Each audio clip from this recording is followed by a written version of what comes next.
Integration indefinite integrals for class 12, exercise 5, page 346, question number 23, serial number 525.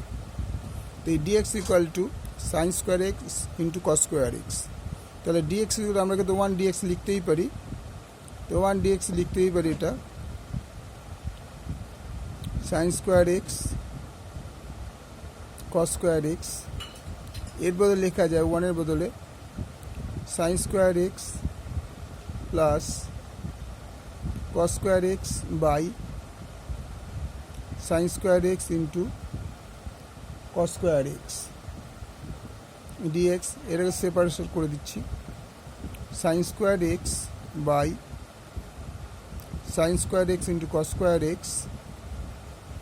dx plus integration cos square x by sin square x into cos square x dx.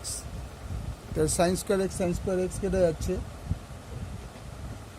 cos square x কেটে যাচ্ছে, তাহলে কি থাকছে এখানে 1 by cos square x dx plus 1 by sin square x dx. 1 by cos square x মানে হচ্ছে sec square x dx, আর এটা হচ্ছে cosec square x dx.